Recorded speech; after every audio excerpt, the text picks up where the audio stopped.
I'm here with Dr. Charles S. Finch. My name is Rabia Lewis, and we'll be doing tonight's presentation on Ethiopian queens. The great Ethiopian queen. The great.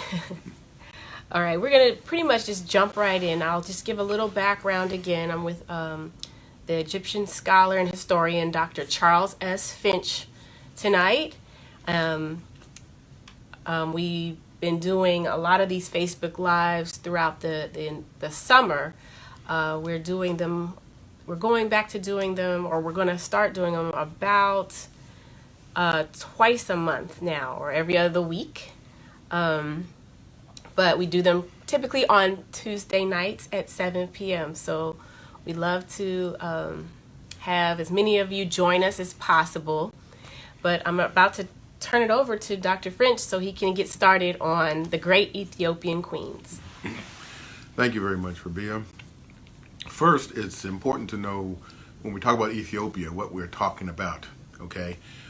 Today, when we talk about Ethiopia, we're talking about a specific country on the Red Sea in Northeast Africa, all right? And that's our idea of Ethiopia. However, Ethiopia was a much larger geographical entity in antiquity.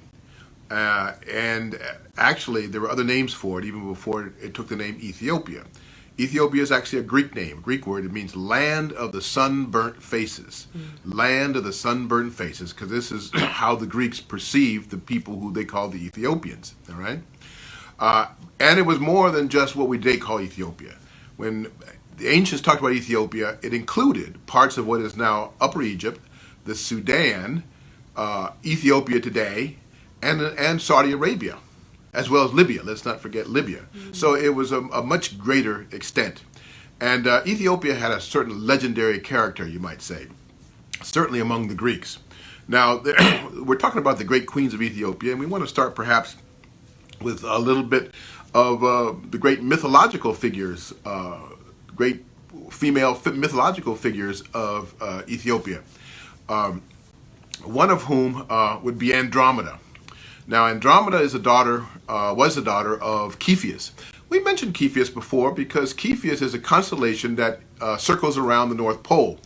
And it will take its place at the North Pole of the magnetic North Pole in about 31 years, and it will rule there for 3,700 years. That's Cepheus, the Ethiopian king.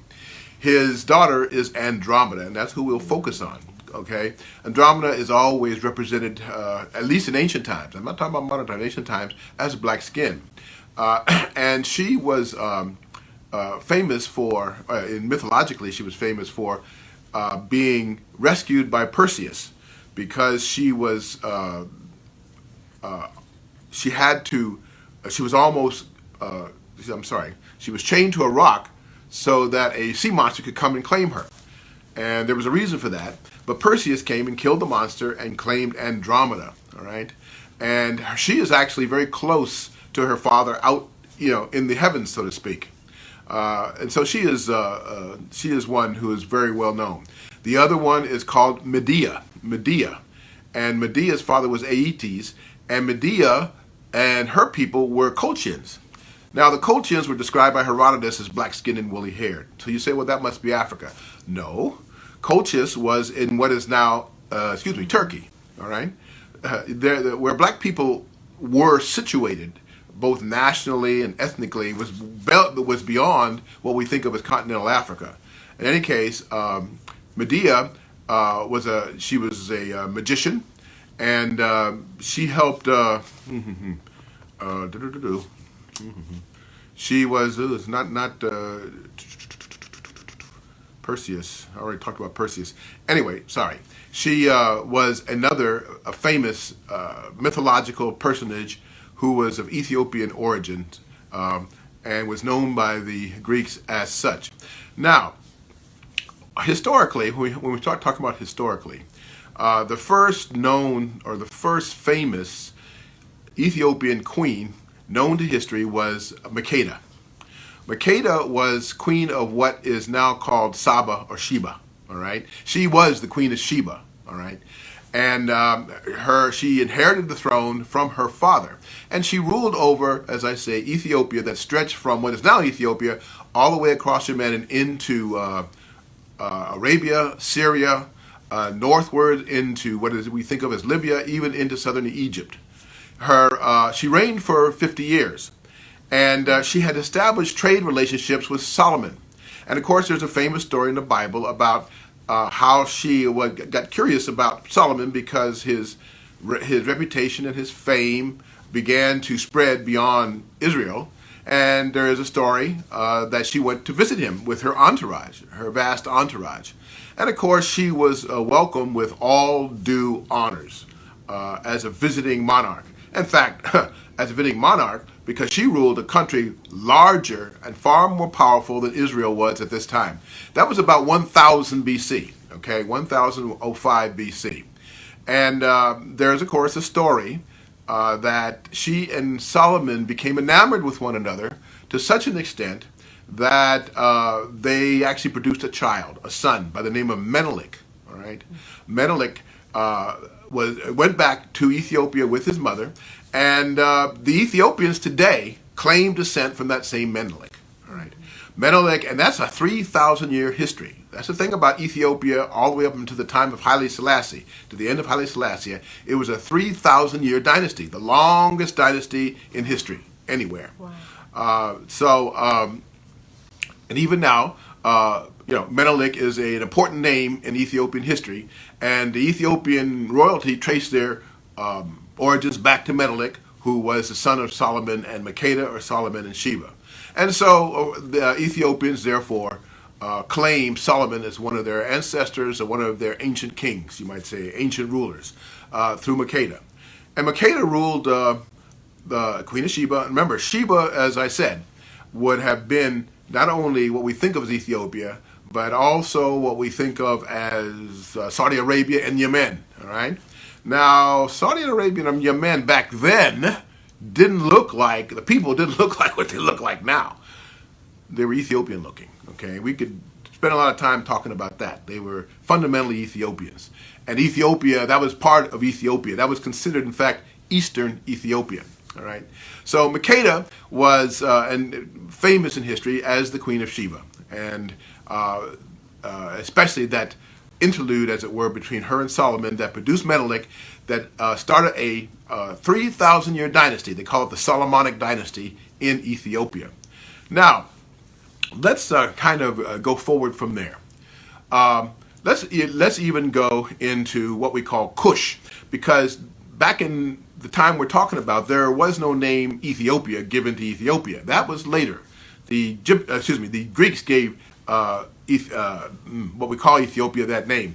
It was called Cush, or Kesh, all right?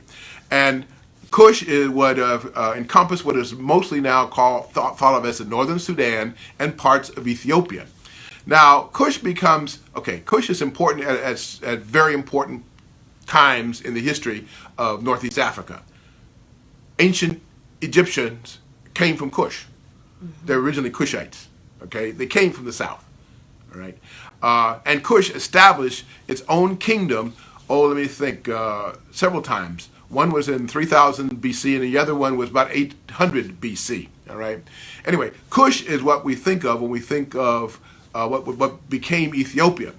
Now, during what they call the 25th dynasty, or right before the 25th dynasty, Egypt itself was in a bad state of decline and chaos. Now, there was such a close nexus between Cush and Egypt that they were, I don't know how you would put it.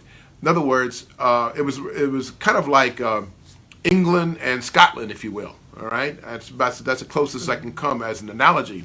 And so when Egypt started to decline and disintegrate, the Ethiopians, what we call the Cushites, came from the south under Pianke northward to restore order in Egypt. And that wasn't the first time that happened. That was about the third time that when Egypt was under tremendous internal collapse, that it was out of the south that a pharaoh or a king would come in and restore order and reestablish the civilization.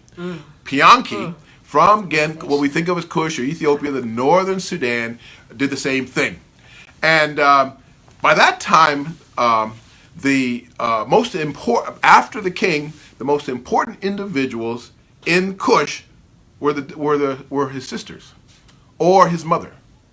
Queen Mother. The Queen Mother. The Queen Mother. It was a very, very, very important position. It was second only to the pharaohs. The Nubian pharaohs, and that was true even of Egypt. Okay, and that's true. You find that in a lot of African countries historically. The Queen Mother rules almost side by side with the king or the ruler, Yes. and and in some ways has a lot of, shall we say, ritual power. Okay, well, you could definitely see this in the 25th dynasty with Ethiopia, with Cush, which had to come from the south to reestablish order and the civilization of Egypt, and that was the fabled 25th dynasty. Now, what Pianki did, he established his sisters as the chief priestesses of Amun.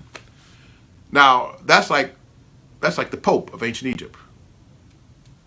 The chief priest of Amun was like the Egyptian Pope, the most important sacerdotal position in all of ancient Egypt. And he put his sisters in that position, okay? And, of course, his wife, I forget her name, she remained behind in Ethiopia, and she kind of held the kingdom together. Now, the names of those the sisters, they ruled one after the other. The first one was called Amanirdis, okay? The second one was called Shepanupit. And they were the chief priestesses of Amun. They were the pope. They were the female popes of ancient Egypt. All right. Now, what happened with Ethiopia, unfortunately, is that they were eventually conquered and driven out by the Assyrians, and then the Persians take over. But interestingly enough, and that was in Ethiopia. No. I'm sorry. In Egypt. No, this is in Egypt. Sorry, Okay, I'm sorry if I'm making if I'm confusing that, because now we're still talking about 25th dynasty that got conquered by the Assyrians and eventually led to the 26th dynasty. Mm-hmm. But they never removed Shepanupit from her position as the Pope. I'm using that word Pope, as the chief priestess of Amun. They left her alone. They left her right in place. Okay. Now, so this was a situation as you found it in ancient Egypt, and we're talking about 8th century BC, around somewhere, about 715 to 715 BC. Now, but back in Ethiopia or Cush, the intense what I want to call a matriarchal construct of the society and of the rulership was not only in place, but it became intensified, as it were. The Queen Mother became ever more powerful, all right? And she had a name, her title was Kendaki. And Kendaki meant Queen Mother. But it wasn't just a ceremonial position. As I've already said, it was a very powerful, important position, all right? The Kendaki. And the Romans later on called them the Candaces. Because after the kings from about the 7th century on of Cush or Ethiopia were always had their mothers as their second most important powerful people in the kingdom. So the queen mothers kind of co-ruled. Then there came a time, however, when at least 5 Candaces, that's what the Romans call them, Candaces, Candace. Instead of Kentucky, the Romans turned the name into Candace. And we all know individuals who are named Candace. Well, that's where that comes from. Candace was the name of an Ethiopian, was a great Queen Mother, Ethiopian queen. But she began, 5 of them ruled alone. I mean, when I say ruled in their own right. 5 of them, okay? All the way up until the end of that phase of Ethiopian history, about 300 BC. No, excuse me, 300 AD. Now, what was interesting, though, is that Romans conquer. What happened was, who met them? Right there at the border, right when they tried to cross the border into Ethiopia. It was a Candace at the head of her army. That, that's the thing about African queens. They didn't just sit back at the palace on their thrones. They were active rulers. They were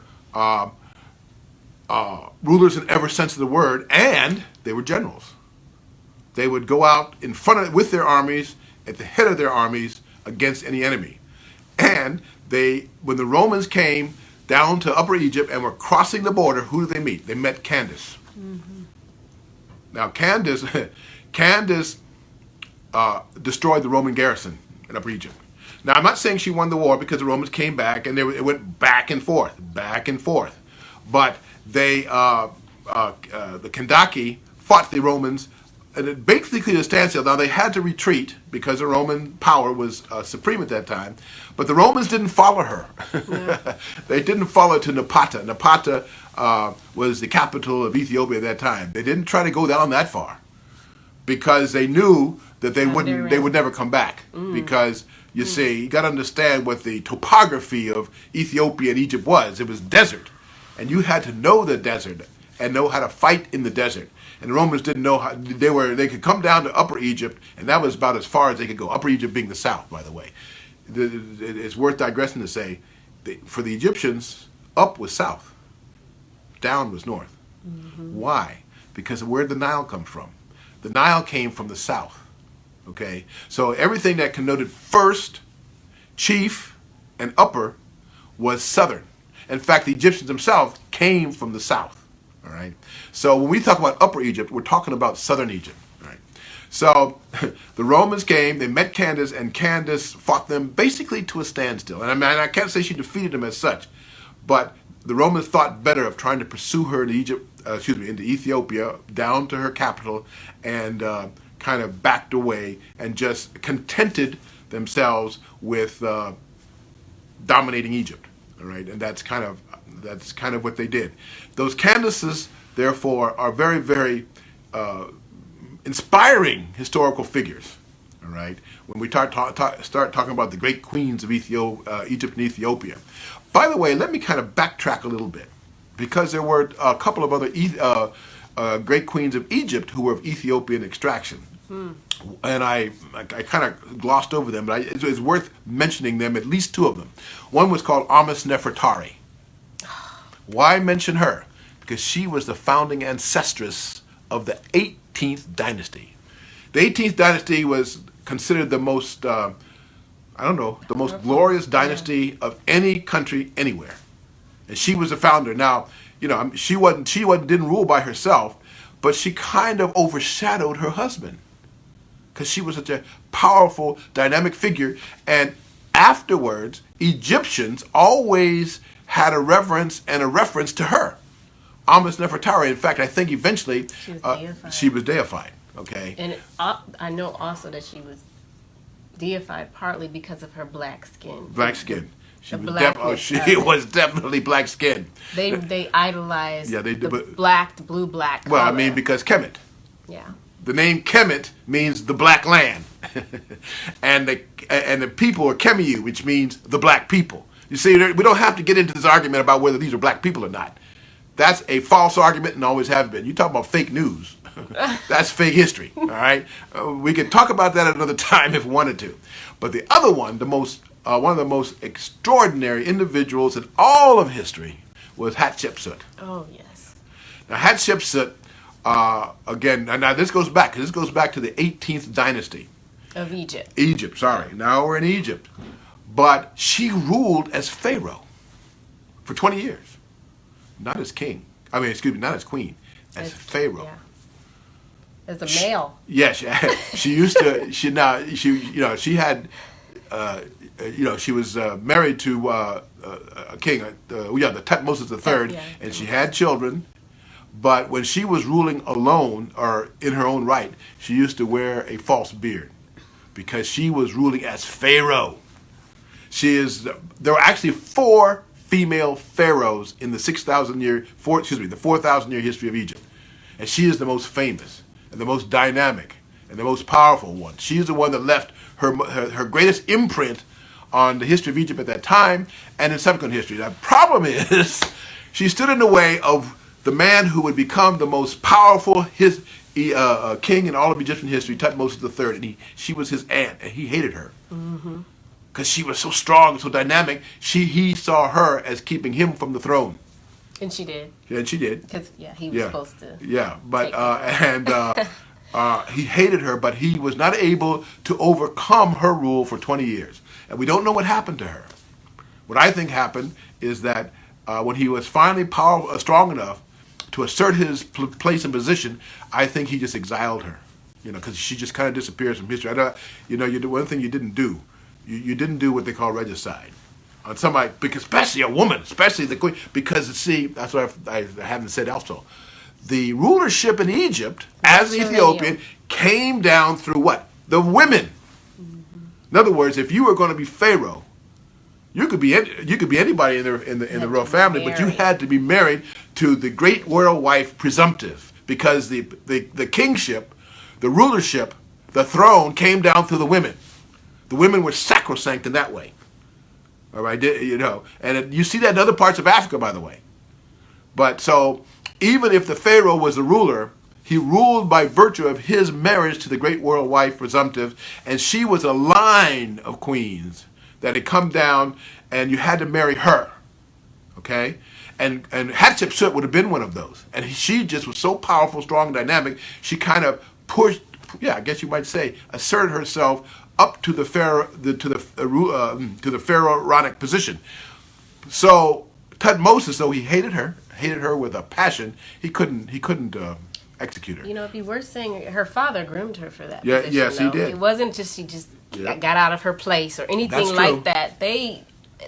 All of Egypt went along with this. The priests supported her. Her father was already grooming her to be the pharaoh, to replace him. Why? Because she was showed herself a woman of extraordinary ability. She was beyond a genius. She was, I don't know, what other word can we I had nothing, ever since I learned about Hatshepsut, she's been one of my favorite persons in Egyptian history.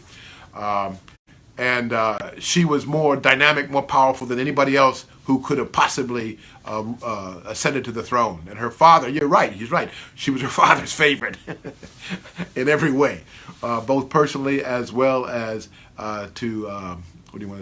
follow him to the throne. Hatshepsut, it's a name worth remembering. And Amos Nefertari was one of her ancestors. Yes. She descended from from Amos, so the people who wrested from the Hyksos, Egypt back from the Hyksos. Oh, so she has a glorious ancestry.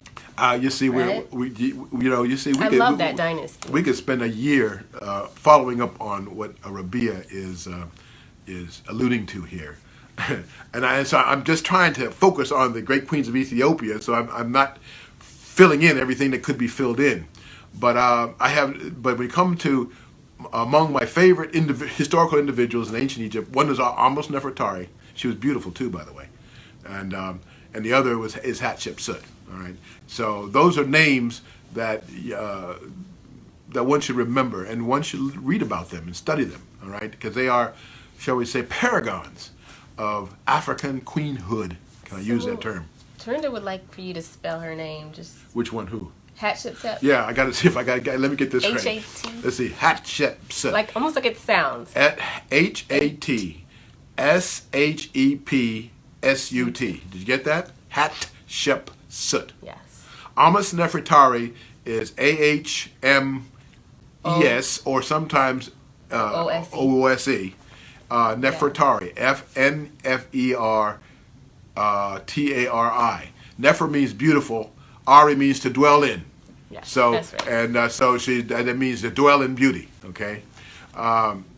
Anyway, you can go online now. You can find both of those individuals online. All right, and they're worth looking. They're worth learning about.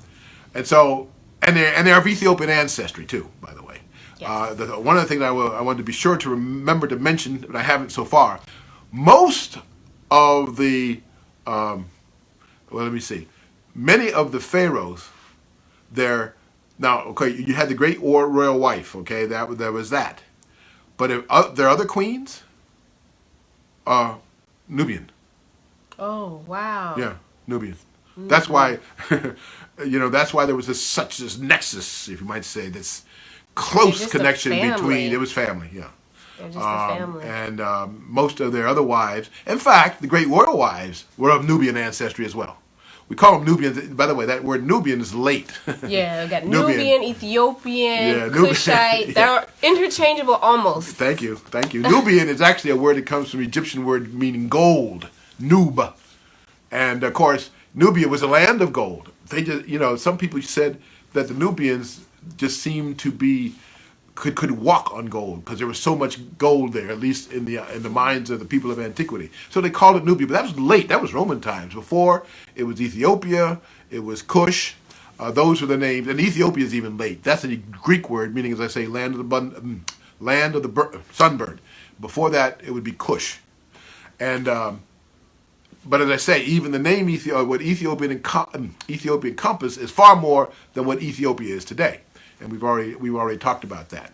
So Cush was the ancient name of what we today call Ethiopia. Are there any other names? We'll fast forward a little bit back to the Candaces. Yeah.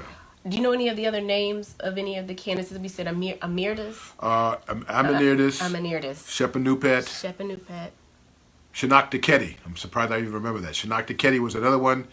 And there's two others whose names do escape me. Sorry. So if we always we're always excited for you in our Facebook community to help fill us in when we blank out on names and things. So if you know names, certainly feel free to post that. Now let me just say this, because some people might say, "Well, why study Egypt?" Okay, Egypt or Ethiopia? Well, either in a way, it almost doesn't matter to me, because back then, as I say, the connection, the nexus was so close that there were distinctions without a difference. But let's say Ethiopia, Egypt, as a hyphenated word. The Nile Valley. All of your major ethnic groups, from I think I said this before in a previous discussion, from the Senegal River in the north to the Congo River in the south, all of them can trace their origins back to the Nile Valley. Every one of them. And there were, I remember, I know I mentioned this, there were 5 migrations that were impelled westward out of Egypt because of foreign invasions. And they all crossed the Sahara before it was completely a desert, and would settle in that strip of West Africa, as I say, from the the Senegal River in the north to the Congolese River in the south. And I said this before in a previous broadcast. Well, where did African Americans come from? 90% of them. The same strip of land, West Africa. And so, there is basically you want to call it a blood tie of African Americans. It takes us all the way back to the Nile Valley. So this is not this is not just an intellectual exercise. History is not an intellectual exercise, especially for African Americans. It's a reconstruction and a resurrection exercise. Resurrection. That's why I've been fascinated by history all my life. It's a resurrection exercise. And you see, other African peoples, other peoples. Go ahead. The only time you ever hear, let me get my words straight. You will sometimes even now hear, well, what's the point of us studying all this history? What good is it for us? There is no other people in the world who ever ask that question. Only black people in America ask that question. Anything you hope to be, plan to be, have a vision of being, has to be based on a conception of your history. For as far back as you can go. Now, we can go back 300,000 years, but we're not going to talk about that. It has to be there. It's a foundation, without which there is no future. Okay, so if you can't possibly meet the challenges of the current times we're in, let alone the future, until you have started. Not only immersing yourself, but grounding yourself in a full sense of history. Absolutely. So relevant for Afrofuturism for all you who are familiar with that concept. So, anyway, but as I say, I have been studying history ever since I was 6 years old. of one kind or another. Not just Black history. Yeah, That's world, that's world. that's my other thing. Other I want to just drop before we finish. Study everybody's history to the extent that you can, because it's in one way or the other, it reflects back on you. And so, if we follow our logic from everything we've been saying in all of our webcasts, where does all history come from anyway? All history comes. Where does it come from anyway? So yeah, I am interested in history in the general sense, with a specific focus and a concentration, preoccupation, you might say, of the history of people of African descent. But I don't just limit myself, and nobody should. Okay, so. Were there any other queens that you wanted to mention Oh before yeah, getting closer to the end? let me think. Oh yeah, there's the Falasha queen Judith. Falasha were the Ethiopian Jews, and she was queen of the Ethiopian Jews who conquered Ethiopia in the 13th century A.D. A.D. A.D. That's and ruled for 40 years. like 700 years Yeah, ago. 40 years. That was her name was Judith. The one that people are more likely to have heard about is Yacintua, who was the Akan Ashanti queen, who rallied her people against the British invasion that eventually led to the conquest of what we today call Ghana. So Yacintua is another one. I like when you bring up that they rallied against the British, because people tend to think that the Africans just laid down and No. were conquered. No. And we just aren't learning that part of our history, that how much we fought, how many battles we won, how long this war was. I mean, we have a long history with rebellion and with standing up for ourselves and fighting to the death for our people and for our land, for our religion, for our culture. And yeah, the thing about Yacintua is that the male leaders and rulers of the Akan people, they kind of wanted to throw in the towel, wave the white flag. She said, oh no, we are a proud people. We are not just going to roll over and play dead. We are going to fight for our country and for our people. And now they didn't win, of course, but she wasn't going to just let them roll over her and her people. I think that matters to African Americans if we knew that. I think we all understand we didn't win that war, but to know how much they fought, and especially our queens. Yeah. How even when the men were just like, oh, we can't win this war, the queens and the matriarchs were like, no, we're not going. No, we're fighting to the end. And that's so inspirational. That was definitely Yacintua. Okay. Yeah. And the Candaces basically did the same thing, of course, back in Roman times. All right. So this is a long history. It's just a long history, absolutely, of that strength of the African woman, for sure. And we're just kind of what do you want to say, touching the highlights. This is a deep, long, extensive history that would repay anybody's study. So we're going to kind of wrap up from there, but I do want to make these points that, these facts and these historical facts that Dr. Finch and many like him have to share with us have so much implication for us as African Americans, for Africans of diaspora, and for Africans, period. It has so much implication, so much power for all of us and for our young people. I mean, I just don't feel like we know this. We don't teach this history enough. Oh, no. It is so empowering to know it from our own mouths, not from a Eurocentric interpretation of our history, but from our own mouths, from our reinterpreting it for ourselves, because we know what we need to hear.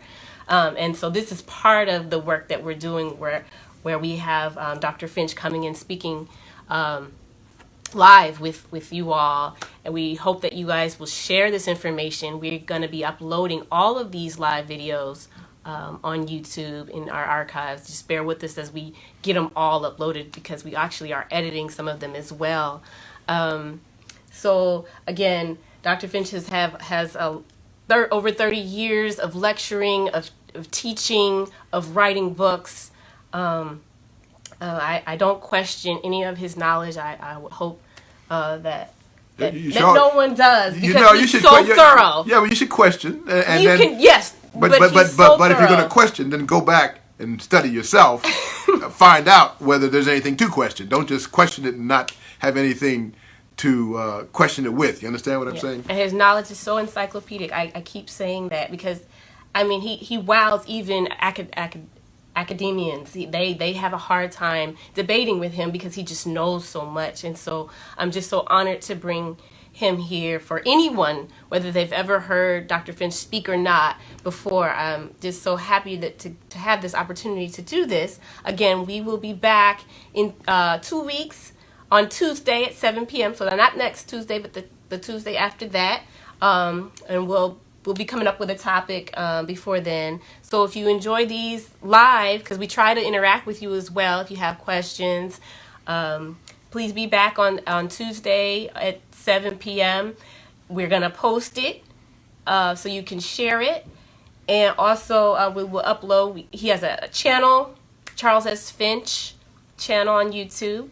Tune in. There he goes back all the way into the 80s from the lectures and the presentations that he's done. As well, his website, charlessfinch.com, where we try to make a livelihood for him, so that he can retire and just sit back and just generate and just give you guys the information, not have to work in addition. So we want to support Dr. Finch. We want to support him, and that's why I'm working hard so that my dad his legacy can really, really live on and multiply amongst So blacks. the great queens of Ethiopia, that's just shall we say, an introduction to the manner in which black women has sustained African history, black history, whatever you want to call it, over thousands of years. And we just introduced a subject. Yeah. And not sometimes, black women got left out of the historical record. Yeah. Up until very recently. Well, that's changing. Yeah. So we're going to be a part of that change. Absolutely. So anyway, thank you all so much for tuning in. I wish you a very wonderful evening. And hope to see you back here in 2 weeks.